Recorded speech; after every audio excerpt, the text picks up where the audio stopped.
donc, vous étiez là pour les témoignages, vous aussi, et je pense qu'il faut que nous aussi on témoigne tous ensemble. C'est pas une conférence, c'est un débat, mais en même temps on va laisser parler Saïd parce que bon, voilà. Quel argument? Ah, si je peux juste placer quelques trucs, ça va. Bien pour ça. Et donc Tu commences. Ah, Mais nous on dit rien. D'accord. Alors, moi je voudrais d'abord vous remercier d'avoir pensé à moi, parce que, en réalité, j'ai pas hésité une seconde quand on m'a dit comment l'idée de m'inviter est arrivée. J'ai eu une demande par le net, et puis après j'ai eu une personne au téléphone qui m'a dit bah, écoutez, on a pensé à vous, on ne vous connaissait pas, parce que une collègue a vu sur internet une de vos conférences où vous parlez des dominations. Et en vous écoutant, on s'est complètement reconnu. Pour moi, c'est la plus grande des reconnaissances, donc je vous remercie. Parce que j'ai fait un choix il y a une trentaine d'années, qui était de considérer que les chercheurs étaient trop coupés de la vie, trop coupés de ceux qui tentent de changer le monde, trop coupés de ceux qui sont dominés, qui sont écrasés, qui sont assommés par l'état de notre monde, et qu'ils se permettent de théoriser sans se poser la question de leur propre responsabilité et de leur rôle dans l'émergence d'un monde plus égalitaire, d'un monde plus humain, d'un monde qui ne mette pas le profit, l'argent et la domination en son centre. Donc je ne pouvais que dire oui, même si c'était loin, même si j'ai un agenda qui ne me permettait pas de venir, j'aurais dû vous dire non.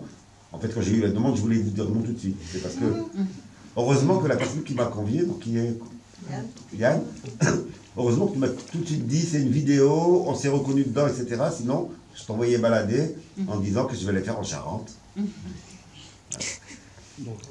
Le second point de remerciement, c'est sur le thème.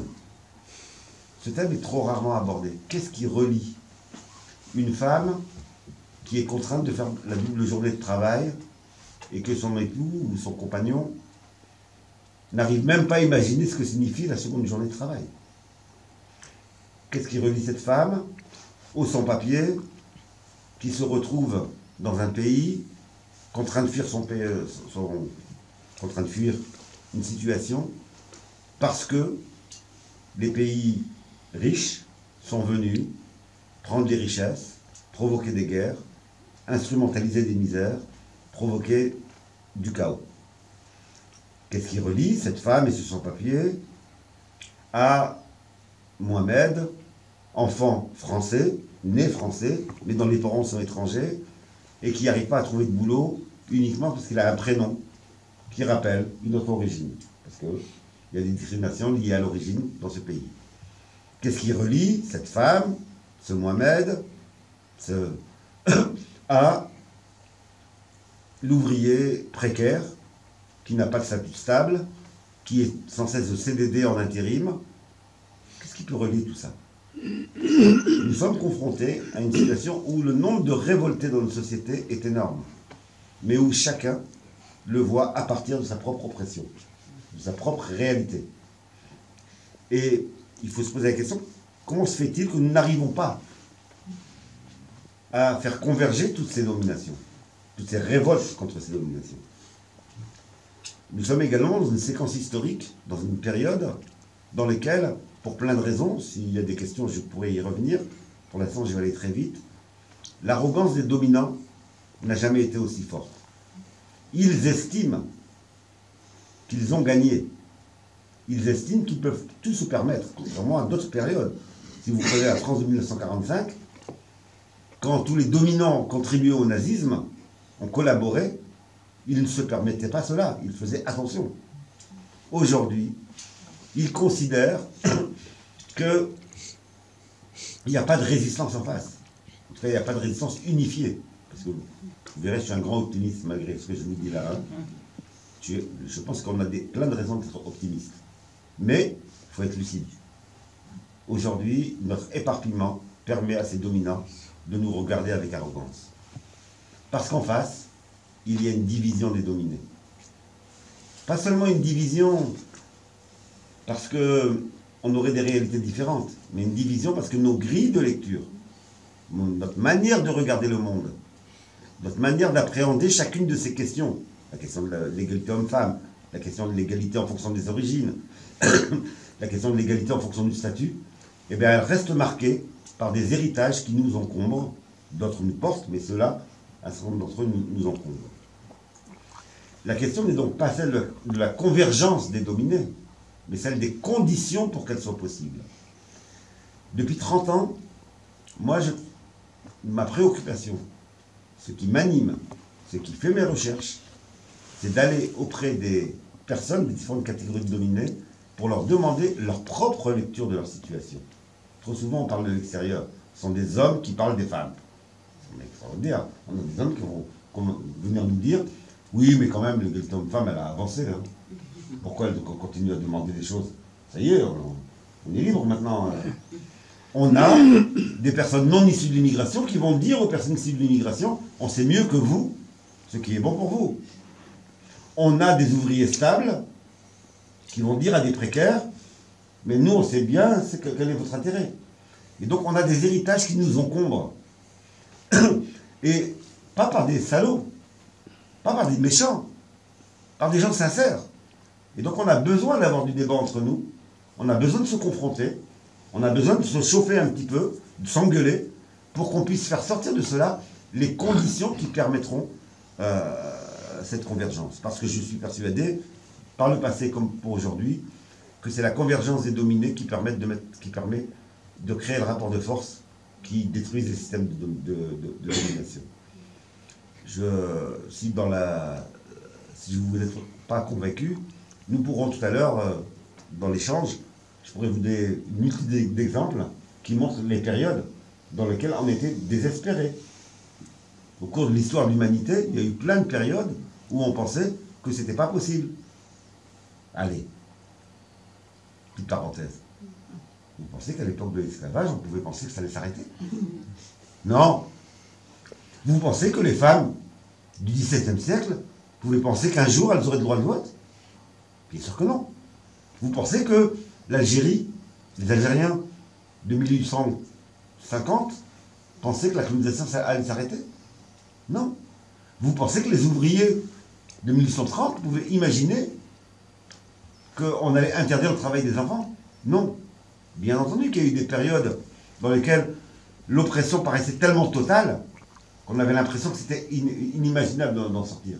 Nous sommes dans une de ces périodes-là aujourd'hui, où plein de gens sont écœurés, sont révoltés, mais se disent « rien n'est possible ». Et donc c'est important de connaître l'histoire des luttes, c'est important de se poser la question des conditions qui créent qu'une convergence est possible, qui vient créer le rapport de force pour transformer les choses. Alors, d'où je parle? C'est une question que, malheureusement, beaucoup d'intellectuels et chercheurs oublient maintenant d'aborder. Après mai 68, tous les chercheurs avaient appris que, pour parler, ils devaient d'abord dire qui ils étaient. Donc, je vais dire qui je suis. Je parle d'un triple lieu. Je parle d'un premier lieu, qui est que je suis un enfant d'ouvriers immigrés. Tout est important dans ce que je viens de dire. Ouvrier et immigré.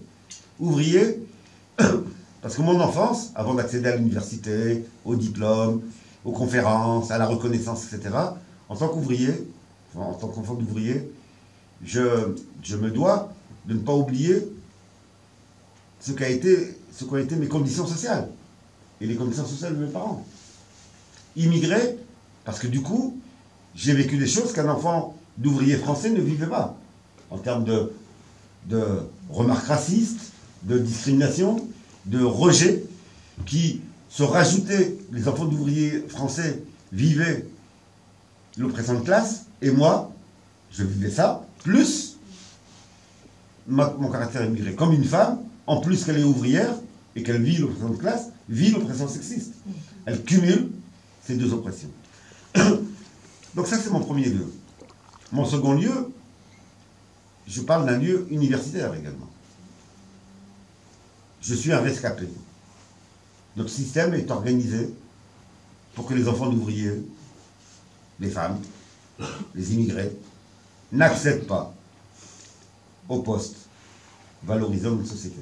Notre système est organisé comme ça. Je suis un rescapé, c'est-à-dire que je pourrais me dire, je suis quelqu'un d'hyper intelligent et c'est pour ça que j'ai réussi, comme certains le disent d'ailleurs, mais je me dis exactement l'inverse. Je me dis, pour toute une série de raisons, j'ai réussi à me faufiler dans le système de sélection et de domination. Et donc je me pose la question, étant un rescapé, comment je peux être au service, comment je peux mettre mon savoir, le savoir accumulé, le savoir appris dans les universités, au service de ceux qui sont aujourd'hui dominés. Et je parle à troisième lieu. J'ai fait un choix il y a 30 ans qui était, le choix que je vous décris aujourd'hui, qui était de dire je ne supporte pas les chercheurs qui restent entre eux. Ce qui m'anime, ce qui m'alimente, ce qui fait que je peux produire, que je peux écrire, que je peux proposer des explications, ben c'est tout simplement le fait que des dominés me disent réellement ce qu'ils pensent. Et c'est pour cela qu'on a des chercheurs sincères, mais qui n'arrivent à rien, tout simplement parce que quand ils vont interviewer, quand un chercheur va interviewer une femme sur l'oppression sexiste, et que la femme ne sent pas une complicité, une alliance, une volonté de transformer les choses, elle ne lui dit pas tout. Souvent on m'a dit, moi, mais comment tu fais, Saïd, pour avoir des paroles aussi intimes de catégorie, tu as été interviewé, etc. Mais tout simplement parce que je commence par leur dire qu'on est dans le même combat. Tout simplement parce qu'ils regardent. Et ils m'ont vu dans telle manif. Ils m'ont vu dans telle dimension. Ils se disent, on n'a pas affaire qu'à un chercheur. On a affaire à quelqu'un qui est dans le même camp que moi. Je pense exactement l'inverse de ce qu'on nous enseigne à l'université. Ça n'est pas la distanciation qui crée le savoir, c'est la proximité qui crée le savoir. Ça m'a amené à développer des recherches sur toute une série, 30 ans c'est beaucoup, hein, toute une série de catégories de la population, et c'est pas de l'éclectisme. J'ai travaillé sur les jeunes issus de l'immigration dans les quartiers populaires et leurs révoltes. J'ai travaillé sur les femmes et la question féministe, et comment était posé le féminisme en France, qui pour moi est posé de manière dominante. C'est des femmes riches qui posent la question du féminisme, c'est pas les ouvrières qui aujourd'hui sont à la tête de la théorisation du féminisme. La question de l'unité de la classe ouvrière, comment on fait pour que des ouvriers stables n'oublient pas qu'il y a des précaires à côté d'eux, etc. Donc ça donne naissance à plein de bouquins que vous pouvez acheter, ça me ramène un peu d'argent, c'est très bien, hein, j'en ai aussi besoin. Donc acheter, c'est très bien. Donc je parle de ces trois lieux-là. Autrement dit, je considère à l'inverse de beaucoup de chercheurs universitaires que c'est ma complicité, j'utilise volontairement ce terme, la dette que je dois aux dominés qui me permet d'accéder au savoir qu'ils ont, parce que c'est eux qui ont le savoir. Alors, je voudrais vous dire trois choses. D'abord, quand on parle de domination, on parle de quoi? Secondo, je voudrais aborder la question des différentes formes de domination pour qu'on puisse comprendre que ce n'est pas spontané, que la femme qui est opprimée par le sexisme converge ou se retrouve dans le combat de la classe ouvrière, par exemple. C'est pas spontané, même si elle a intérêt à le faire, mais c'est pas spontané. Et pourquoi c'est pas spontané que nos concitoyens issus de l'immigration d'Afrique, maghrébine ou subsaharienne, se retrouvent dans les combats de la classe ouvrière, alors qu'on aurait tous intérêt à être dans le même combat? Pourquoi ça ne vient pas tout seul? C'est important de le comprendre. C'est pas parce qu'ils sont fous, c'est pas parce qu'ils sont inconscients, c'est parce que nous avons dans nos grilles de lecture, à intégrer un certain nombre de choses. Et troisièmement, tirer quelques conclusions. Voilà ce que je vous propose pour introduire la discussion. Je voudrais également, en introduction, souligner que les mots sont importants. Il y a un combat sur les mots. À chaque fois qu'ils réussissent à nous imposer un mot, ce qui nous domine, ils nous empêchent de comprendre la réalité. Mais vraiment, les mots sont des réels. En fonction des mots qu'on utilise, on ne va pas penser le réel tel qu'il est. Allez, je vais vous donner des exemples, un ou deux exemples à chaque fois. Moi, je suis membre de la CGT. Je tiens à ce syndicat.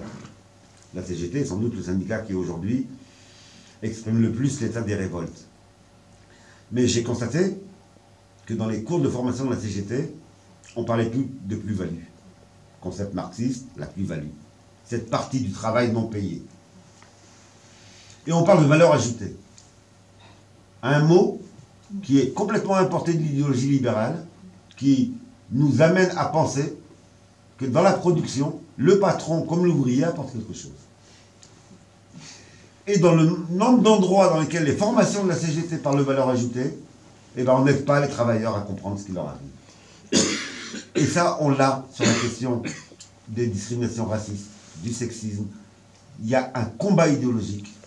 Il y a des intellectuels qui sont payés, formés, pour changer notre vocabulaire, pour qu'on n'ait pas nos propres mots, et pour qu'on abandonne les mots que nos anciens, on est héritiers de gens qui se sont battus auparavant, ont produit pour comprendre la réalité.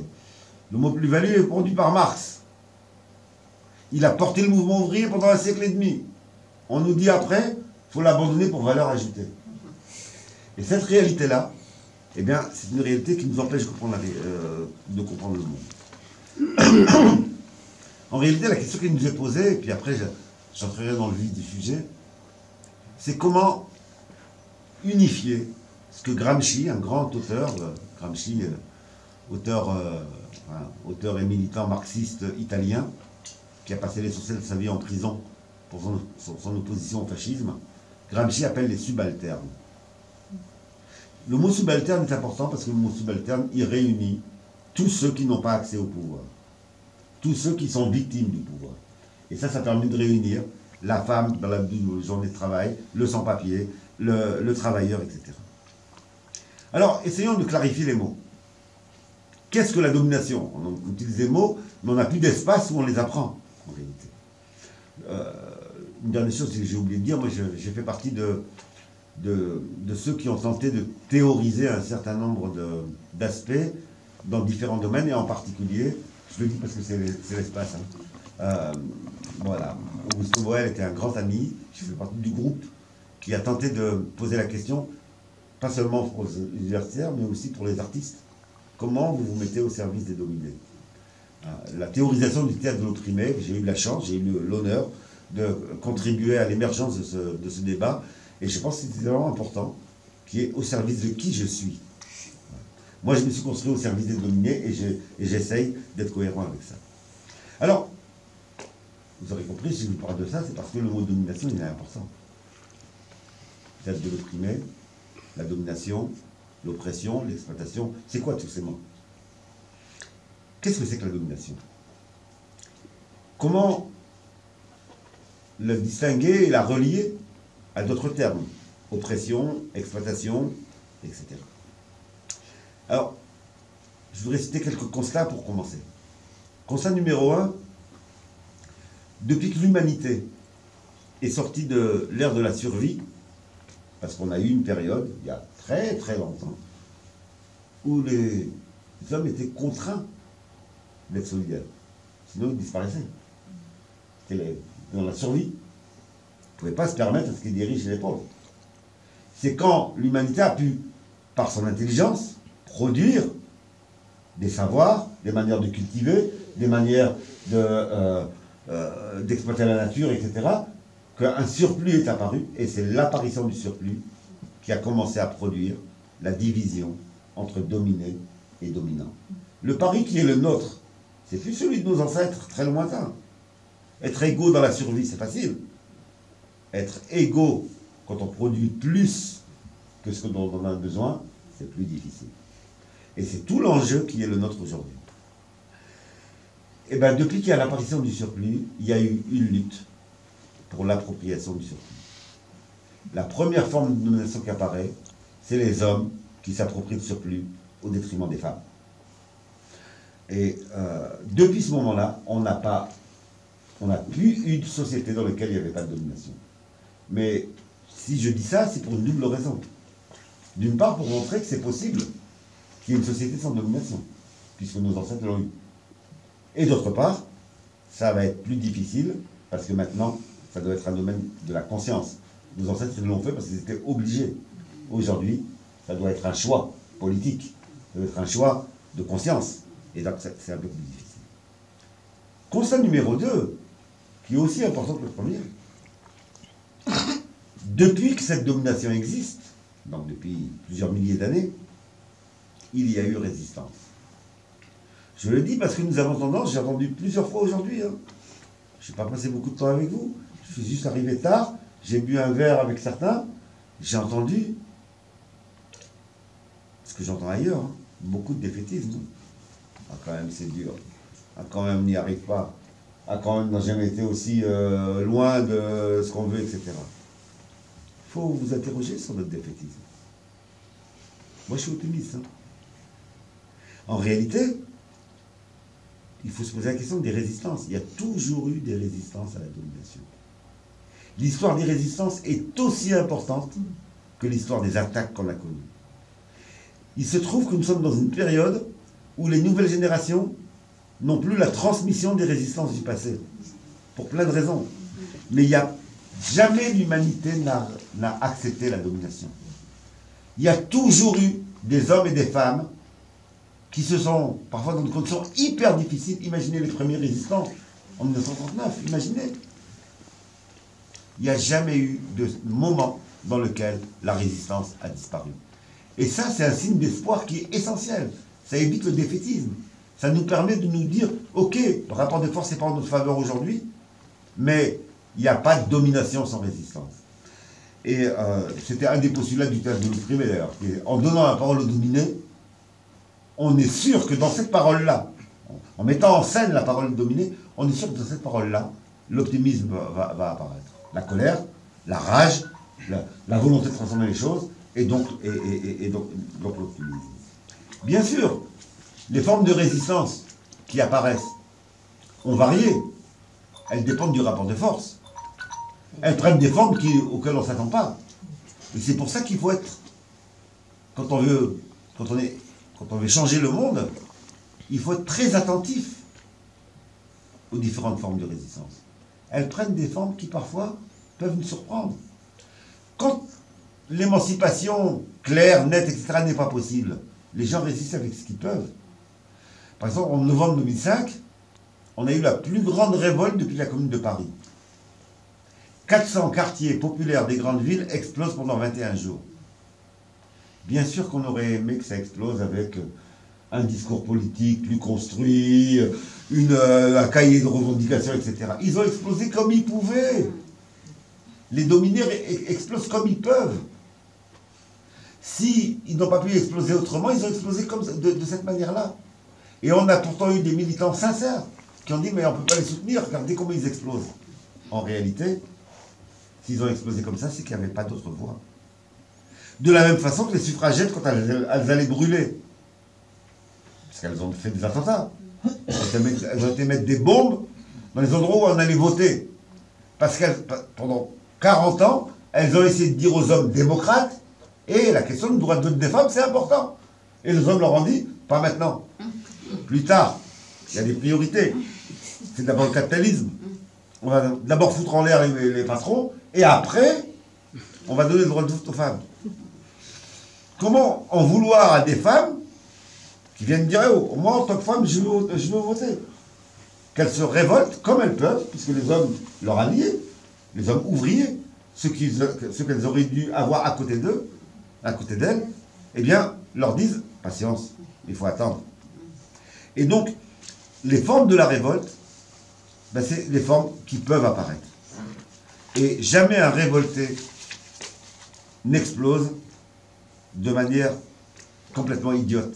Il explose en fonction des opportunités qui existent. Ça ne veut pas dire qu'il faut tout cautionner, etc. Ça veut juste dire que quand ça explose comme ça en novembre 2005, la seule question que je dois me poser, c'est pas est-ce que je les soutiens ou non, c'est de se dire c'est dommage qu'on n'ait pas créé d'autres conditions de révolte, autrement, etc. Alors qu'est-ce que c'est que la domination? La domination, c'est un rapport social. C'est pas des méchants qui en veulent à des gentils. C'est un rapport social. C'est-à-dire que ça touche deux groupes sociaux. C'est pas un problème d'individu. C'est pas le méchant patron, Jean-Pierre, mon patron, est un méchant. Jean-Pierre, c'est un individu. Non, il est à une place où il est le représentant d'une classe sociale qui a une logique, qui est le profit. Donc c'est deux groupes sociaux qui sont en lien entre eux et dans lequel le lien est un lien qui met l'un en situation de dominer et l'autre en situation de dominant. Et c'est important de le penser comme ça, parce que le Jean-Pierre, il peut être plein de bonne volonté. Hein. Un patron qui licencie en pleurant, parce qu'il est chrétien, voilà. Il rend n'empêche qu'il licencie. Pour l'ouvrier, c'est la même chose, hein, qu'il pleure ou qu'il ne pleure pas. Parce que sa décision, il n'a pas décidé de ne pas licencier, il a décidé de licencier. Il a beau lui après se poser des questions. Donc mon problème, il n'est pas quelle est la misère qu'il a dans sa tête. Mon problème, il est que l'acte qu'il pose est un acte qui met dans la misère un certain nombre d'ouvriers et d'ouvrières. Et donc c'est bien un rapport social entre deux groupes, et c'est comme ça qu'il faut penser les choses. C'est la même chose pour la question de l'égalité homme-femme. Un homme peut vous dire, mais vous savez, tu sais, chérie, moi je suis d'accord pour l'égalité, hein, mais t'as pas fait avec elle, qu'est-ce qu'on mange ce soir? C'est nouilles. Hein? Les nouilles, parce que... Oui, sauf que les nouilles, c'est pas lui qui va les faire. C'est quand même la femme qui va les faire. Et donc là, on n'a aucune raison de dire qu'il n'est pas sincère. Sauf qu'il est formaté, il est socialisé. Et donc c'est bien deux groupes sociaux qui s'opposent. Et donc ces deux groupes sociaux, ils ont un rapport entre eux qui va produire, reproduire, imposer un pouvoir. C'est ça la domination. Si je ne prends pas en compte cela, et malheureusement, j'aimerais bien qu'on apprenne ça dans nos écoles ou dans nos syndicats, si on n'apprend pas cela, si on n'a pas ce réflexe-là, il nous reste quoi? Ben, il nous reste que, je vais utiliser un mot barbare, mais je donnerai des exemples, il nous reste ce que j'appelle l'essentialisme dans le milieu. C'est quoi l'essentialisme? L'essentialisme, c'est la manière de penser dans laquelle j'attribue à l'autre la responsabilité de ce qui lui arrive. Le chômeur est responsable de son chômage. La femme est responsable de sa situation. L'immigré est responsable de sa situation. Donnons quelques exemples pour illustrer. L'instinct maternel, je vois qu'il y a des hommes ici. Qu'est-ce que ça arrange les hommes, quand même? Dans le corps de la femme, chez elle, dans son essence, il y aurait un instinct qui la pousserait à s'occuper des gosses. En tant qu'homme, je n'ai pas à me poser de problème. Je ne suis pas un salaud, je ne m'occupe pas des gosses. C'est dans le corps de la femme. L'instinct maternel, ben, c'est une invention permettant de reproduire une égalité homme-femme. Tout simplement. Et l'homme qui n'interroge pas ça, qui n'a pas été amené, qui a été éduqué là-dedans, ça va lui sembler naturel que lui rentre du boulot et il se mette tranquillement dans le fauteuil pendant que sa femme va commencer à s'occuper du ménage, de la vaisselle et de la lessive. Et donc l'essentialisme va renvoyer à la femme, c'est dans son instinct, il y a un instinct qui la pousse à ça. Sarkozy, il y a quelques années, nous dire l'homme africain n'est pas entré dans l'histoire. Dans la culture africaine, il y aurait quelque chose, une essence, qui l'amènerait à être dans la misère, dans la pauvreté, dans la guerre. C'est eux les responsables. Bien sûr, quand on dit ça, on ne parle pas de ce que nos pays ici font pour provoquer les guerres, piller les ressources, etc. Ça, c'est l'essentialisme. Sur l'immigration, la même chose. On nous dit, certaines cultures sont allergiques à la démocratie. On ne se pose pas la question du rôle, de la place, quand ces ouvriers immigrés, quand ces enfants d'ouvriers immigrés, les discriminations qu'ils vivent, etc. Et donc, on voit bien que l'essentialisme, si on ne pose pas la domination comme étant un rapport entre deux groupes sociaux, eh bien on sombre là-dedans. Ce rapport social, il n'est pas neutre. Ce rapport social, ce n'est pas une méchanceté d'individu. Il a une base, il a un but. Et le cœur de la domination, de toutes les dominations, c'est l'appropriation de l'autre. Je m'approprie l'autre. Je m'approprie quoi? Je m'approprie son corps, je m'approprie son travail, je m'approprie son temps, je m'approprie son espace, avec la colonisation par exemple, son temps Ben, la femme qui, rentrant à la maison, est obligée d'avoir une deuxième journée de travail. Son travail, ben, c'est la plus-value, la partie du travail non payée. Donc on voit bien que toutes les dominations ont un point commun. Un groupe s'approprie l'autre. Bien sûr, ce qui va les distinguer, c'est qu'on ne s'approprie pas la même chose. D'un côté, c'est le travail, de l'autre côté, c'est le corps. Dans la prostitution, vous avez des théories aujourd'hui nous disant la prostituée, elle a choisi, c'est peut-être mieux pour elle. Il faut arrêter les conneries. On a bien aujourd'hui des hommes qui, avec l'argent, achètent du corps marchand, c'est-à-dire s'approprient le corps de l'autre. J'ai été amené, c'est épuisé, mais, et j'en ai plus. Là, je vais t'amener les bouquins épuisés que j'ai encore, pour lesquels j'en ai encore quelques-uns. J'étais amené à faire trois grandes enquêtes sur la prostitution.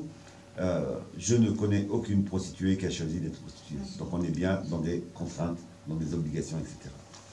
Ce qu'il faut d'ailleurs après s'interroger, c'est sur l'image qu'on a des prostituées et sur comment on peut avoir des images négatives de gens qui sont contraints de devenir prostituées.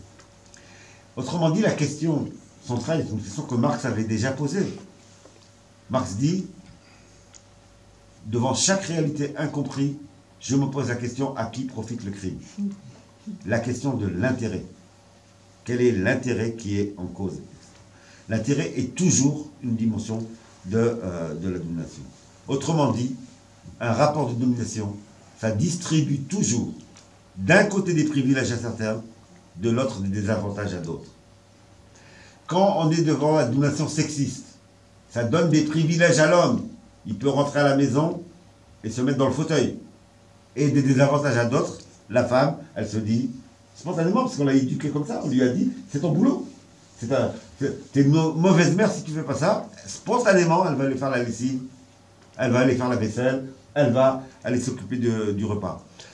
Et donc, dans la domination, on socialise les gens pour trouver naturel des choses qui sont en réalité inégalitaires. Autrement dit, nous sommes tous socialisés. Tous, tout être humain. Tant qu'on n'aura pas aboli la domination, on est socialisé pour être soit dominant, soit dominé. On nous apprend à trouver naturel de ne pas faire la vaisselle ou de la faire. De trouver naturel que les immigrés disent oui à des boulots de merde et que d'autres disent non. Et autrement dit, il y a une vraie socialisation et des dominants et des dominés. C'est pour ça d'ailleurs qu'on a malheureusement trop peu d'enquêtes sur les dominants. Moi, j'en appelle à ce que les chercheurs aillent regarder ils fonctionnent comment. Parce qu'on verrait ce qui leur semble naturel, ce qui leur semble évident, etc. Et Pinson Charlot, là. Bah oui, il y a Pinson Charlot. Il y a eux, c'est très bien. Ce qu'ils font est extraordinaire, mais il n'y en a pas beaucoup d'autres. Si on essaye de trouver un troisième nom, on trouverait qui? Ben, malheureusement, pas beaucoup. Vous avez raison, Pinson Charlot, c'est extraordinaire ce qu'ils font, mais malheureusement, ils sont assez isolés. Ce qui veut dire que ça nous amène à nous poser la question de comment on peut transformer les choses. Une idée dominante, qui n'est pas neutre, est diffusée dans nos médias, dans nos programmes scolaires, dans l'air du temps. C'est que c'est un problème de mentalité. Il faudrait changer les mentalités. Ça, c'est une production qui reproduit la domination. Si les femmes attendent que les hommes changent de mentalité pour avoir l'égalité, elles peuvent attendre longtemps.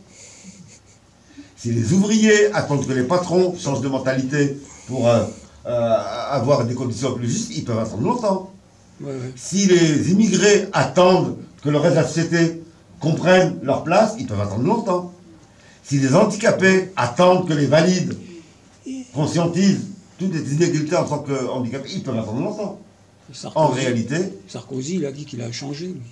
Oui, Il avait dit qu'il... On a attendu. Oui. Autrement dit, ce n'est pas le changement de mentalité. L'histoire de l'humanité montre que c'est lorsqu'on impose une égalité concrète que les mentalités changent et pas le changement de mentalité qui amène le changement réel. Je pense toujours à un exemple qui m'a beaucoup marqué, qui était un travail que je menais avec des personnes en situation de handicap, et elles me disaient, mais c'est elles qui m'ont ouvert là-dessus, en me disant, mais Nous, on est pour qu'il y ait des places de parking où ça soit noté pour personnes handicapées. Je leur disais, mais pourquoi? Et elle me disait, ben, tout simplement, parce que ça fait des décennies qu'on attend le changement de mentalité. Là, au moins, la personne valide qui roule, ça veut pas dire qu'elle respecte, hein, parfois elle se gare quand même, mais n'empêche, elle est obligée de se poser la question, elle voit à ce moment-là, ah, il y a 30 secondes où elle est obligée de se questionner. Après, elle peut décider d'y aller quand même si c'est un salaud ou une salope, mais elle est obligée de se questionner. Et donc, c'est le changement matériel. C'est pour ça que le mouvement ouvrier a imposé des lois de changement matériel qui amènent le changement de mentalité et pas le changement de mentalité qui amène le changement réel. Il y a un grand homme qui est trop peu cité parce qu'on est en Europe, c'est la grande Europe, qui s'estime le centre du monde, et donc on va peu apprendre des autres contrées. Mais il y a un grand monsieur qui est Thomas Sankara, au Burkina Faso, qui, constatant l'inégalité homme-femme, a décidé d'un certain nombre de décisions. Voilà.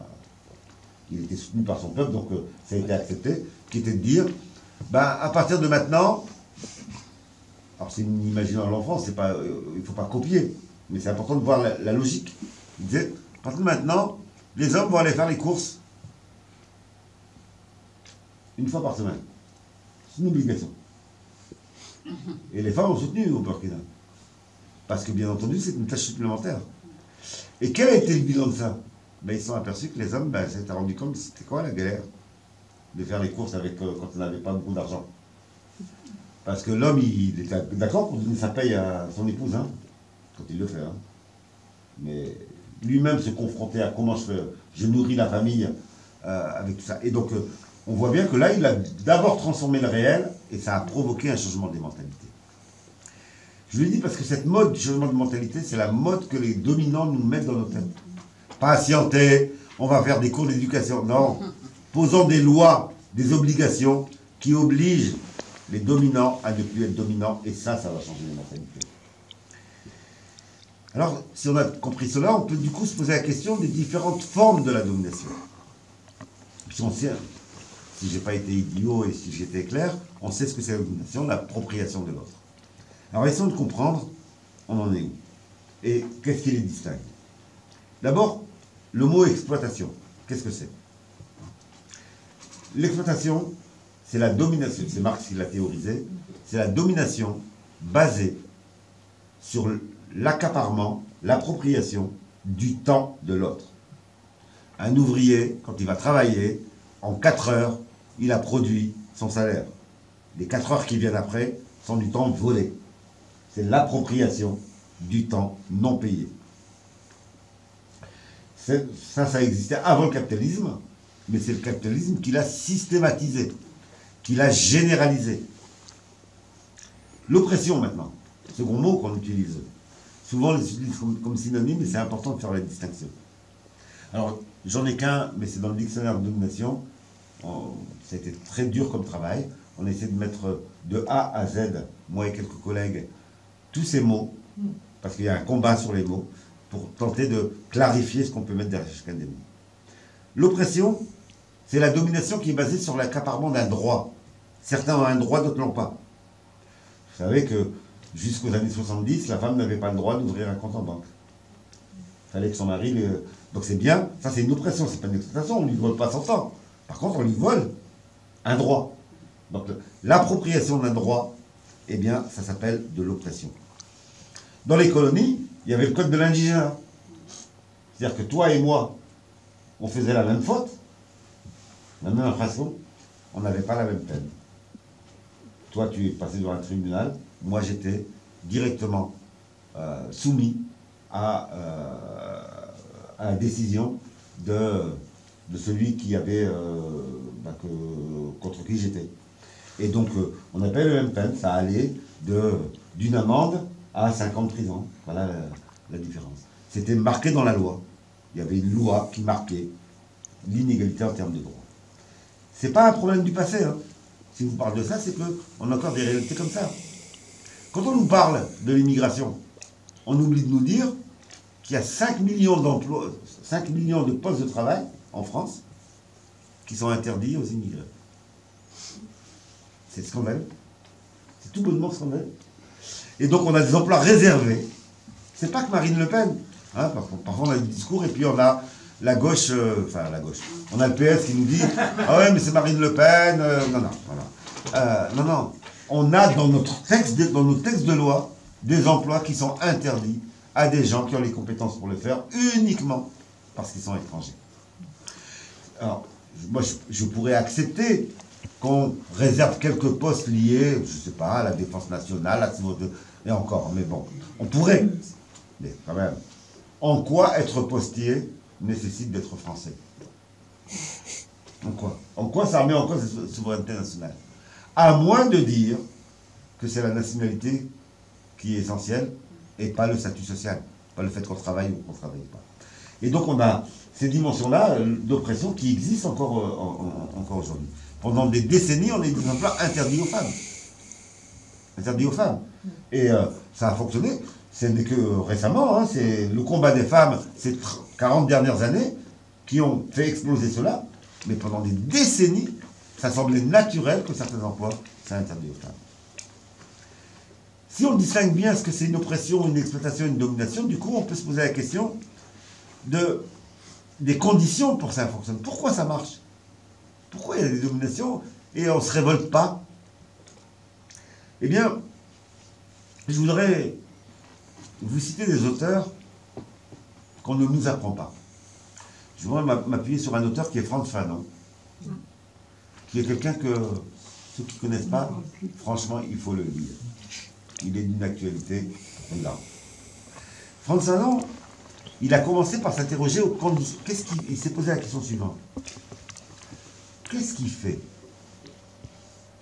qu'il y ait eu instauration de l'esclavage sans que, ici en France, en Angleterre, en Espagne, il y ait une révolte généralisée en disant mais on ne peut pas faire ça à des êtres humains. Comment ça a été possible? Et non seulement il n'y a pas eu de révolte, mais il y a eu approbation. Pas parce que les gens étaient salauds. Et François nous dit, pour qu'il y ait domination, il faut qu'on socialise les dominants et les dominés, ou les futurs dominants et les futurs dominés, pour que ça leur apparaisse comme normal. Et donc, on comprend mieux pourquoi il y a eu une campagne idéologique aussi importante. 15e, 16e, 17e, 18e siècle, on a eu une campagne des classes dominantes pour justifier l'esclavage. Et on l'a fait comment? On a mis dans la tête des peuples des pays qui allaient esclavagiser qu'ils étaient supérieurs à d'autres. Comment on a mis dans la tête des hommes qu'ils étaient supérieurs aux femmes? Donc on socialise les dominants pour qu'ils ne soient pas choqués par la domination. Mais on socialise les dominés aussi pour que leur domination leur apparaisse comme naturelle. Et donc la force de la domination, c'est de nous éduquer, nous socialiser, pour que ce qui est scandaleux apparaisse comme normal. Et c'est là toute la difficulté. Heureusement qu'il y a eu des résistances, et nous sommes ceux qui sont un peu fatigués ou se disent on n'y arrivera pas, ils doivent juste avoir en tête ce processus-là. Parce que si on a ce processus-là, on comprend pourquoi c'est difficile. On comprend pourquoi c'est long. Et on comprend pourquoi il faut continuer. Et que, en réalité, à long terme, on va gagner. C'est qu'en réalité, c'est parce qu'il y a ces socialisations-là qu'on n'y arrive pas. C'est pas parce qu'on s'est trompé. C'est pas parce qu'on a pris de mauvaises luttes. C'est pas parce que on a faux sur tout. C'est l'inverse. C'est qu'on est face à un système. Et pas seulement face à des méchants. C'est un système qui nous éduque et qui éduque nos oppresseurs pour que ça apparaisse comme normal. Et donc, ça produit un certain nombre de conséquences. Première conséquence, si vous voulez aborder une domination, allez, premier réflexe de base. Moi, depuis que je me suis dit ça, il y a une trentaine d'années, qu'est-ce que j'ai appris? C'est la posture d'humilité. Je veux parler de l'égalité homme-femme, je donne d'abord la parole aux femmes. Je ne viens pas, moi, en tant qu'homme, prétendre mieux savoir que les femmes ce qu'elles vivent. Parce qu'elles ont une expertise d'usage sur leur oppression. Un homme, quelle que soit sa qualité, quelles que soient ses lectures, quel que soit il a été socialisé pour ne pas comprendre cela. La femme, si vous lui donnez la parole, va vous dire des choses que l'homme ne voit même pas. Vous voulez parler du racisme? Ne parlez pas de l'extérieur. Donnez la parole à des personnes qui vivent le racisme. Parce qu'ils vous diront des choses que vous ne pouvez même pas imaginer parce que vous ne pouvez pas les vivre. Entre mon voisin et moi, il va être moins contrôlé par la police que moi. C'est pas de sa faute. Il n'a pas choisi ça. Mais il va être moins contrôlé. Et donc, il peut, en toute sincérité, dire, il n'y a pas de problème avec la police. Moi, je vais vous dire, hey, on a un problème en France avec la police, là-haut. Il faut absolument qu'on se mobilise, il faut qu'ils arrêtent de contrôler des gens pour rien, etc. Son expérience l'amène à ne pas voir des choses. Mon expérience m'amène à voir des choses. La femme qui est contrainte quand elle rentre à la maison de faire la vaisselle, etc., elle va vous dire, oh, l'égalité, c'est pas maintenant, hein, il y a encore du combat, hein, il y a encore du chemin. L'homme va vous dire, bon, on a avancé, maintenant vous pouvez voter, vous pouvez, etc. Donc, la parole au premier concerné est une parole essentielle. Parler d'une domination, c'est d'abord être humble et aller recueillir l'expérience, l'expertise de ceux qui vivent cette domination. Et là, on a du chemin à parcourir. On a encore beaucoup de militants sincères, des gens bien, qui parlent à la place des autres, qui sont persuadés que ce qu'ils ont lu leur permet d'exprimer la réalité. Donnons une des raisons pour lesquelles je me suis investi beaucoup dans le thème de l'opprimé, c'est que la règle de base, c'est on crée des scénettes dans lesquelles les premiers concernés prennent la parole. Et donc ils vont venir dire, oh, ça ne se passe pas comme ça dans la vie, hein. C'est un peu plus compliqué. Et donc, je pense vraiment que là, il y a une première rupture. Et je pense qu'une des raisons pour lesquelles on a du mal aujourd'hui à créer le rapport de force, c'est que ça, la prise de parole des premiers concernés, on ne l'a pas encore intégrée. Ce n'est pas encore un réflexe. On a encore dans beaucoup d'endroits, en toute sincérité, et des gens bien, et je suis sûr ici, vous êtes les meilleurs de France, mais je suis sûr que vous l'avez déjà fait, des gens qui parlent à la place des autres, qui n'ont pas ce réflexe d'aller d'abord recueillir l'analyse. Quand je dis la parole, c'est parce qu'ils ont un savoir. C'est du savoir, c'est pas simplement parler. Une seconde conséquence, c'est de refuser tous les discours qui sont produits. Et je peux vous garantir, s'il y a des questions, je pourrais vous dire comment ça se passe. On a aujourd'hui des espaces dans lesquels des gens sont payés pour produire des discours qu'on diffuse médiatiquement après, pour assommer les dominés. Je vais vous donner quelques-uns. Lorsqu'un dominé parle, il n'est pas objectif, c'est la passion. Avant, on disait, toutes les femmes qui réclament l'égalité, c'est des hystériques. Toutes les femmes étaient hystériques. Dès qu'elles gueulaient, c'était des hystériques. Ce discours-là de l'objectivité, mais c'est un scandale en réalité, qui est imposé. On vous apprend dans les écoles. Un travailleur social qui commence sa formation, on va lui dire, il faut être distancié. Moi, je dis exactement l'inverse. Ne sois pas distancié. Tant que tu ne peux pas ressentir la douleur d'un enfant placé, tu sais quoi? Tu n'as pas ressenti la douleur des parents dont l'enfant a été placé, la douleur de l'enfant placé, et toi tu viens et tu dis de l'extérieur, moi je suis un neutre, je suis distancié, et je vais vous dire la vérité. Et donc ce discours-là, c'est un discours de dominant. Il n'y a que les dominants qui peuvent être distanciés. Qui peuvent dire, moi, je vais vous parler calmement de l'égalité homme-femme. Une femme qui va bien, elle gueule hein, quand elle parle d'égalité homme-femme. Elle gueule, elle dit, ça suffit, il est temps que ça change, quoi. Un immigré qui va bien, il va vous dire, mais ras-le-bol, c'est maintenant qu'il faut que ça change. Il ne va pas vous dire, on va discuter calmement, etc. Et bien c'est la même chose sur le discrimination raciste, c'est la même chose sur toutes les oppressions. On ne peut pas hiérarchiser les oppressions. Quand quelqu'un vit une oppression, il ne peut pas attendre 50 ans que ça bouge. Il a besoin maintenant qu'on s'en occupe. Et donc dans nos cahiers de revendication, quand on élabore un programme de revendication, un programme de grève, etc., il faut qu'on regarde ceux qui sont plus bas de l'échelle. L'ouvrier en intérim, est-ce que je l'ai prévu dans mon cahier de revendication? Parce que si dans mon cahier de revendication, je n'ai mis que ceux qui sont en CDI, ben comment voulez-vous que je crée le rapport de force? Et ce réflexe-là de hiérarchisation, eh bien c'est un héritage qui nous encombre et qu'il faut transformer. Ça veut dire qu'il faut rompre avec un second héritage. j'ai donné l'image de la pyramide tout à l'heure, les dominés ne sont pas un groupe homogène. Les dominants nous construisent comme groupe non homogène. Et c'est important de l'avoir en tête. D'ailleurs, toute l'histoire du mouvement ouvrier, comme du mouvement paysan coopératif, je ne parle pas du mouvement paysan bourgeois, je parle du mouvement paysan coopératif, est née d'une remise en cause de l'idée que la nation était quelque chose d'homogène. Parce qu'ils ont dit, non, la nation, c'est pas homogène. Dans la nation, il y a des bourgeois et des ouvriers. Il y a des bourgeois et des paysans.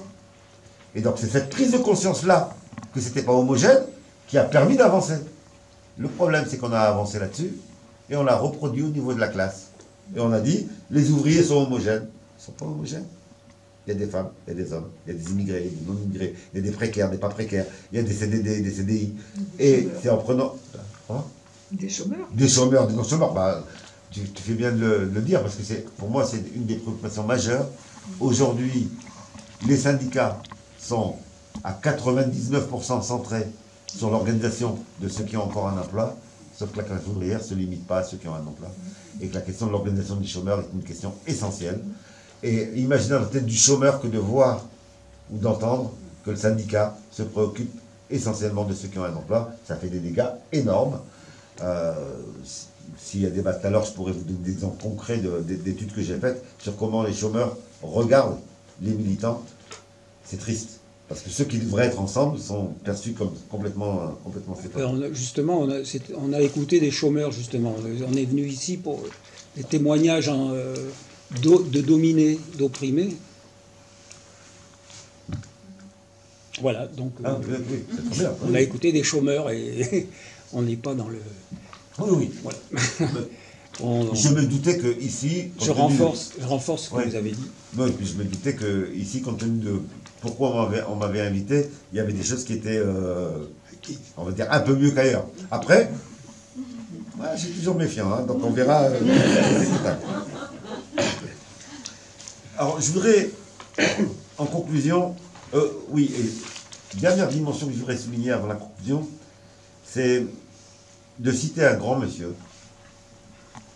Et vous aurez compris que, pour ceux qui ont été regardés ce que j'écris, que j'ai beaucoup écrit sur les classes populaires, et puis depuis 3 ans, après, je vais revenir sur les classes populaires à partir de maintenant, mais j'ai eu besoin d'un break international. Parce que je ne supportais pas que ici, on ne connaisse pas ceux qui, ailleurs, en Amérique latine, en Afrique, mènent le même combat.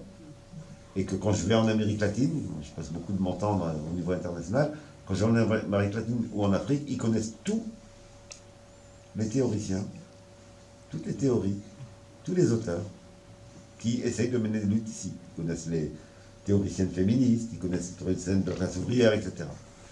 On pourrait faire un test. Hein. Il y en a combien ici qui connaissent les auteurs qui, en Amérique latine ou en Afrique, mènent le même combat que nous. Donc j'en avais marre de ça. Donc j'ai fait un break, j'ai écrit 3 bouquins. Mes 3 derniers bouquins, 3 dernières enquêtes, c'était de ceux qui se battent là-bas. Ça y est, j'ai fait mon break. Maintenant, je vais revenir aux questions françaises. Mais un des auteurs qu'on devrait lire et relire ici, c'est Aimé Césaire. Aimé Césaire qui a été membre du Parti communiste français, donc un grand parti de gauche, et qui a fini par le quitter, sans quitter son idéal. Hein, il est resté marxiste, mais il a quitté le Parti communiste français pour 2 raisons. Première raison, il nous dit, il la résume dans une phrase. Ne confondons pas alliance et subordination. Autrement dit, quand on dit les hommes et les femmes doivent s'allier contre le dominant, attention, ça ne doit pas vouloir dire les femmes sont subordonnées aux hommes. Ça doit dire, dans nos revendications, on doit mettre en avant les 2 groupes et pas simplement l'un. Ce réflexe-là, on ne l'a pas encore. Ce n'est pas encore un réflexe. Très souvent, on oublie ces dimensions-là. Et la seconde phrase qu'il nous dit, il partage encore à son vidéo, il dit « Attention au fraternalisme ». C'est maintenant qu'il faut que ça change. Il ne va pas vous dire on va discuter calmement, etc. Et donc la colère fait partie de la résistance à la domination. Ceux qui vous disent qu'il ne faut pas être en colère sont ceux qui cautionnent la domination. Quelqu'un qui est dominé, il a des raisons d'être en colère. Et c'est pas facile de parler de sa domination. On est bousculé. Ça travaille dans tout notre corps. Et on a envie d'insulter. Et c'est pour cela d'ailleurs que très souvent dans les moments de négociation entre syndicalistes et patrons, eh bien, d'un côté ça gueule, de l'autre côté, oh, calmez-vous, parlez calmement, etc. Mais en réalité, on n'est pas à la même place. L'un vit l'impact destructeur de la domination, l'autre en profite. On n'est pas à la même place. Et donc ce discours-là est un discours qui nous empêche de comprendre. Le discours sur vous êtes trop radical, c'est la même chose. Quand on dit à quelqu'un vous êtes trop radical, radical, ça veut dire prendre les choses à leurs racines. Bien entendu qu'un dominé, quand il a compris, il vous dit mais je veux que tout change. Et l'autre va lui dire ben non, on va trouver un compromis. Ben, ça ne marche pas. Et bien entendu, ça chauffe à ce moment-là. Troisième discours, un peu de patience. On est d'accord avec vous, mais on va prendre 3000 ans pour que ça change. Mais ces discours-là, on en rigole, parce qu'on est dans un espace sympa, etc. Mais c'est d'une violence extrême. Et c'est ces discours-là qui passent dans nos médias en permanence. Et c'est parce que ces discours-là passent dans nos médias en permanence que c'est si difficile à transformer. Autre idée qui me semble importante sur les dominations, c'est de les inscrire dans la dimension, alors des mots compliqués, et puis après je vais les traduire, hein, les inscrire dans une dimension systémique et historique. Les dominations d'aujourd'hui ne sont pas les mêmes que celles d'hier. Et d'ailleurs, il faut faire extrêmement attention à ça, et je pense qu'une des raisons de notre pessimisme et de notre défaitisme, c'est qu'on juge à l'échelle de notre vie. Il faut juger à l'échelle de l'histoire des dominés. Et on a beaucoup gagné. Sur le long terme, on avance avec plein de périodes de repli. Et très franchement, si vous regardez sur 5 siècles, comment on a avancé, puis on a eu du recul, puis on a réavancé, vous vous dites, on va gagner. Et non, je le dis parce que le défaitisme est une arme de nos dominants. De nos dominants. Sur le long terme, on avance. C'est pour ça que je suis optimiste. Ça ne veut pas dire que vous avez tort de dire qu'aujourd'hui c'est difficile. Au contraire, l'idée que rien n'avance est fausse. Et elle est d'ailleurs diffusée pour nous habituer à considérer que rien n'est possible. C'est le discours dominant aujourd'hui dans les médias. On vous dit, quand même, la dette, on est obligé de la rembourser. On est obligé de la rembourser. Ben non. Il y a eu des périodes où on a obligé les dominants à ne pas rembourser la dette. Parce qu'il y avait un mouvement ouvrier fort, parce qu'il y avait un mouvement de lutte fort, etc. Et leur dette, eh ben, elle s'accumulait, on s'en foutait. Quand Sankara il dit on ne rembourse pas la dette, ils s'en foutent de dire c'est possible, c'est pas possible, etc. Il dit à un moment donné, non, je me détruis ou je rembourse la dette. Je décide de ne pas me détruire. Aujourd'hui, ce discours massif qu'on dit dans les médias rembourser la dette est un discours qui est imposé. Si on ne rembourse pas la dette, ne vous inquiétez pas, les dominants vont être contraints de s'en sortir jusqu'à ce qu'ils soient écrasés par une dynamique de lutte. Et ça, on voit bien comment ça nous a imprégné, cette incapacité à nous relier aux générations passées. Ça fait des décennies que des gens se battent contre la domination. On n'a pas intérêt à oublier nos anciens, ceux qui ont mené des luttes avant, parce qu'ils nous irriguent pour les combats d'aujourd'hui. Et on n'a pas intérêt à ne pas voir en quoi on avance. Je vais donner un exemple qui, moi, me choque, mais c'est peut-être mon origine qui m'amène à ça. J'entends plein de gens très bien, que j'adore, qui se battent et qui disent « Ouais, aujourd'hui, le salariat, c'est de l'esclavage. » Mais c'est scandaleux. Moi, de ma place, je trouve ça scandaleux. Ils ne savent pas ce que c'est que l'esclavage quand ils disent ça. Être ouvrier, aujourd'hui, c'est scandaleux, mais c'est un scandale qui n'a rien à voir avec le scandale de l'esclavage. On croit bien faire en disant ça, en faisant cette comparaison. Mais on oublie ce qu'était l'esclavage et que le fait, en réalité, on a avancé. Bien sûr qu'on n'est pas encore égaux. Bien sûr qu'être ouvrier, c'est être exploité. Mais pas de la même manière qu'un esclave. Et imaginons-nous, nos voisins, nos amis, nos collègues, qui s'appelle Mamadou, Aminata, dont les grands-parents étaient esclaves, quand on leur dit être salarié, c'est être esclave. Mais ils s'en foutent, ces blancs. C'est quoi ce truc-là? Moi, mon grand-père, il aurait bien aimé être salarié plus qu'esclave. Et donc, on fait nous-mêmes, sans nous en rendre compte, on a intériorisé ces dimensions qu'on avance.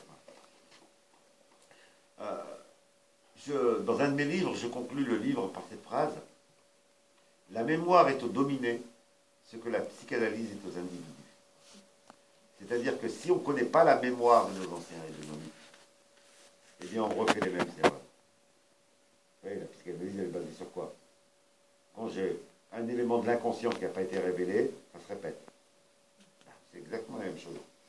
Si on n'est pas capable de créer des espaces dans lesquels se fait la transmission des expériences militantes, la transmission de la chaleur militante, la transmission des conquêtes militantes, la transmission de la joie que de faire grève quand on est en commun, si ça ne se transmet pas aux nouvelles générations, eh bien elles vont devoir tout réinventer tout seules.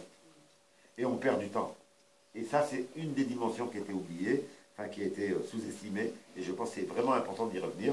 C'est tout le champ de l'éducation populaire, j'y reviendrai en conclusion. L'autre idée qui me semble essentielle, c'est de bien avoir en tête que les nouvelles formes de domination ne font pas disparaître les anciennes. Quand le capitalisme est arrivé, il n'a pas détruit les formes de domination antérieures. Il les a récupérées pour les mettre à son service.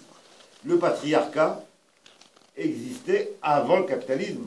L'inégalité homme-femme existait avant le capitalisme. Qu'est-ce qu'a fait le capitalisme? Il est arrivé, il s'est dit, ah, il y a l'inégalité homme-femme. Je vais le mettre au service de mon fonctionnement. Et donc je vais faire croire aux hommes qui restent supérieurs pour pouvoir employer les femmes en les payant moins. Et donc toutes les formes de domination antérieures vont être réutilisées, réinjectées dans la forme de domination qui domine une société. On a eu la même chose à l'époque de la colonisation. En fait, la colonisation, c'est quoi? C'est la généralisation des rapports marchands à l'ensemble du monde. Qu'est-ce que fait le colonisateur français quand il arrive en Algérie? Il détruit les formes communautaires. Il impose l'argent. Il impose le capitalisme, en réalité. Donc il généralise les rapports marchands. Est-ce qu'il a été détruire les formes de domination antérieures qui existaient en Algérie avant? Non. Il était voir les féodaux, il leur a dit, on va faire une alliance. Et le féodalisme historique algérien a continué avec le colonialisme pour le plus grand bien de la colonisation et des colons. Donc le colonialisme ne vient pas détruire les formes antérieures, il les réutilise. Sinon, on n'aurait plus de sexisme. On aurait juste l'exploitation dans l'entreprise. Non. Les dominations sont beaucoup plus intelligentes que cela. Alors si on a compris cela, on peut s'intéresser aux conséquences. C'est quoi les conséquences de tout ça? On sait, si je n'ai pas été trop complexe, trop dur, on sait ce qu'est une domination. On sait les différentes formes qui coexistent. On sait qu'elles sont utilisées par un même système, aujourd'hui le capitalisme. Quelles sont les conséquences pour nous? Quelle conclusion en tirer? Et là, je suis un peu en colère. Je suis un peu en colère parce que je pense qu'une des raisons de notre faiblesse, elle est due à nous. Il y a une grande partie qui vient de nous. Non, une des raisons est due à nous. Premier élément de conclusion, de conséquence, c'est que, si je n'ai pas dit que des bêtises, le capitalisme ne va pas simplement créer deux camps, les dominés et les dominants. Il va, dans les dominés, les hiérarchiser. Il va créer une pyramide de telle sorte qu'effectivement, ils ne soient pas à la même place avec le même vécu et que leur convergence ne soit pas spontanée.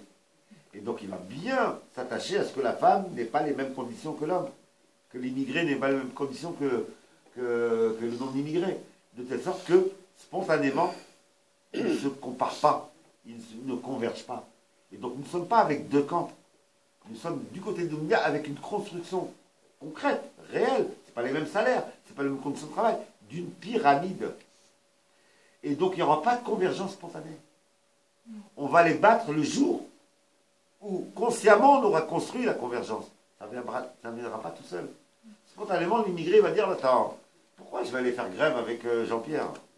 Jean-Pierre, il a un statut, il a des trucs, et quand je suis attaqué, il ne me défend pas, et les femmes vont dire, attends, les hommes, là, ils sont bien gentils, mais je vais faire grave avec eux.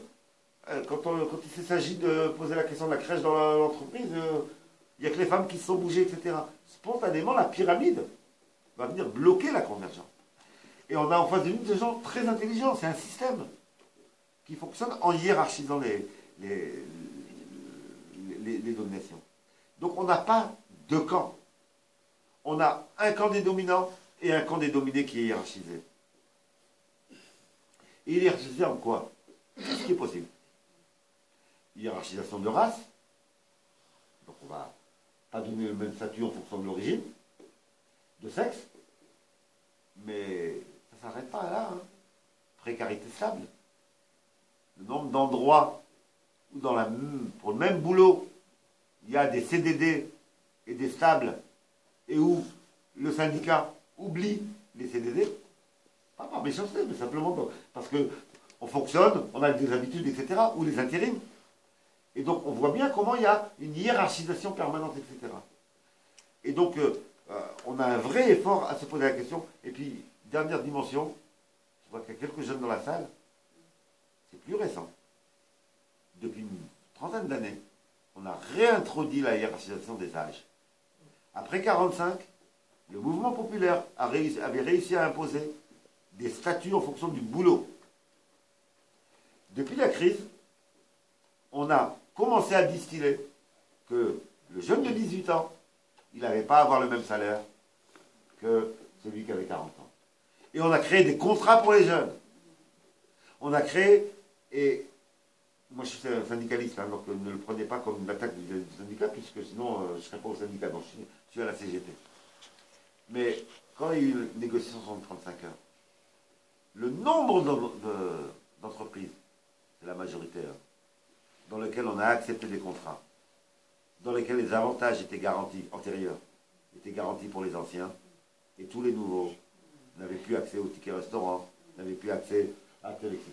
C'est-à-dire qu'on a accepté, on a intériorisé l'idée que les jeunes n'avaient pas à avoir les mêmes conditions que les autres. Donc on a introduit une nouvelle dimension d'hiérarchisation en fonction de l'âge. Donc au sexisme, qui date de très longtemps, au racisme, qui date de très longtemps, on a ajouté ce que j'appelle l'agisme. Et aujourd'hui, dans l'entreprise, avoir 18 ans et avoir 40 ans, c'est pas avoir le même statut. Et là, on voit bien comment on a affaire à un système qui hiérarchise et en quoi ça bloque la convergence des dominés, parce que bien entendu, en réalité, ceux qui perdent là-dedans, c'est tous. Et ceux qui gagnent, c'est ceux qui nous dominent tous. Autrement dit, je voudrais vraiment insister sur le fait que la convergence n'est pas spontanée. Elle doit être le résultat d'une réflexion, d'une éducation, d'une conscientisation collective. C'est d'autant plus vrai qu'une même personne peut être touchée par plusieurs dominations. Ma voisine, elle est ouvrière, et femme. Si j'essaie de comprendre sa vie, je ne vais pas avoir d'un côté, elle est ouvrière, de l'autre côté femme. En elle, dans son corps, dans sa vie quotidienne, c'est les deux à la fois. Et elle paye les deux. Et elle est moins bien traitée qu'un homme cadre, qui lui, des deux côtés, ne va pas être traité de la même manière. Autrement dit, on a toute une partie de notre population qui est touchée par plusieurs dominations, et les prendre en compte est une dimension importante.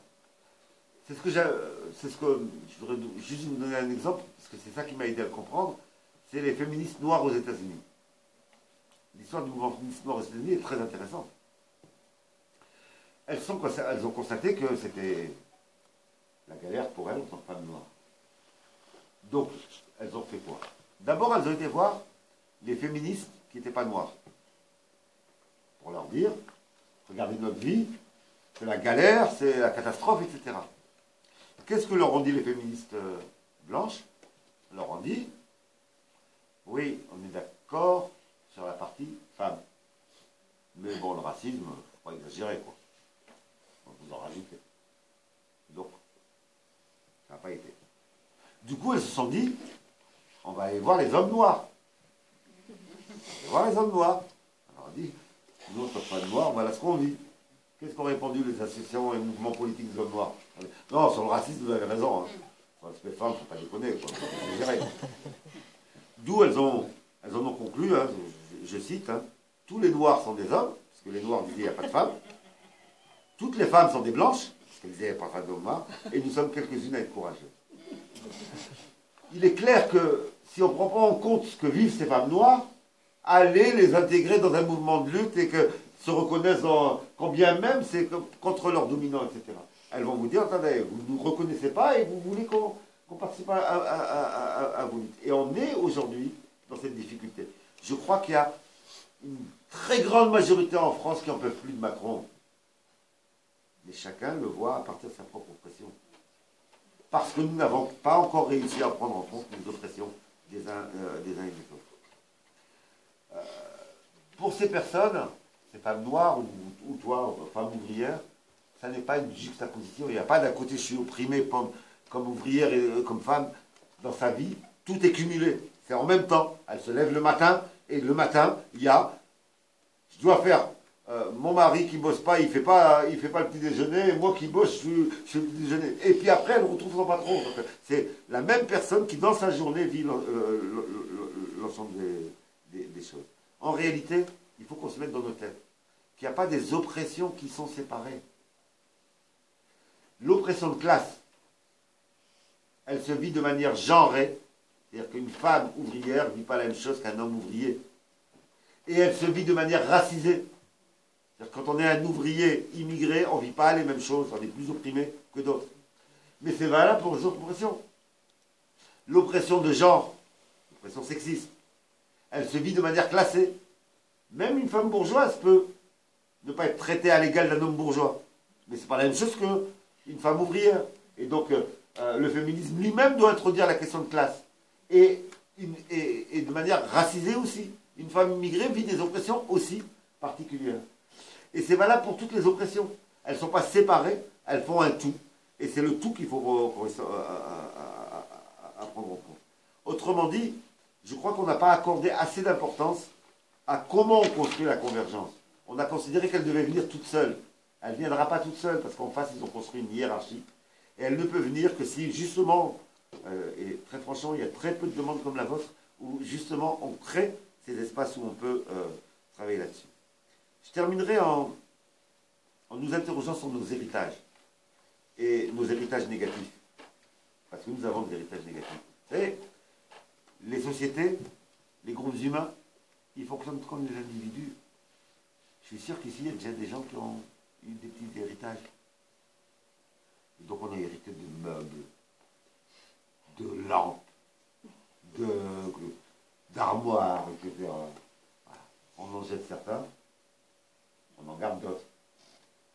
Ben, c'est la même chose pour l'histoire des sociétés, pour l'histoire des luttes. Tous nos héritages ne sont pas bons. Il y a des héritages qui nous encombrent. Il faut faire le tri. Mais il y en a d'autres dont on a absolument besoin et qu'il faut absolument garder. Tout le travail, c'est le premier héritage, qui est l'héritage que j'appellerais la hiérarchisation des dominations. Et qui a été très fort en France, qui l'est un peu moins, mais qui est encore très présent. Qui est en gros de dire, il y a une oppression, une domination qui est première, c'est ouvrier, patron. Les autres, c'est secondaire. Allez dire ça à une femme. Elle vous regarde et dit, oh. Même une femme ouvrière, je suis d'accord, mais il y a quand même... Et donc, on a été dire, par exemple, à des immigrés ou à des enfants d'immigrés, vous savez, c'est grave, mais ça va... Il ne faut pas qu'on en parle. Une fois qu'on aura fait la révolution, une fois qu'on aura l'égalité, il n'y aura plus ça. Sauf que eux, leur vie, c'est maintenant. Hein. Et donc, eux, ils veulent des luttes là-dessus maintenant. Comme les femmes, elles voulaient l'égalité maintenant. Elles ne vont pas attendre 300 ans, ou 200 ans, ou 50 ans, que ça change. On a dit la même chose dans les colonies. Hein. Toute une partie de la gauche, et là, je ne parle pas du PS, là, la gauche, des gens proches, ont été dire aux colonisés, non, c'est scandaleux la colonisation. Mais ne demandez pas l'indépendance, ça ne sert à rien. On va faire la révolution en France. Une fois qu'on aura la révolution en France, il y aura l'indépendance, et en plus, il y aura la coopération égalitaire. Qu'est-ce qu'on dit les colonisés? Allez vous faire foutre. Hein. Oh, on va pas attendre que vous changiez là-bas pour... Et donc, demander à l'autre de patienter, ça ne veut rien dire. Et on a cet héritage-là. On a des endroits où, sous prétexte d'unité, on a dit aux gens, ne mettez pas en avant vos revendications particulières. Ça ne marche pas. Imaginez que les féministes n'aient pas mené leur combat en disant, on va faire confiance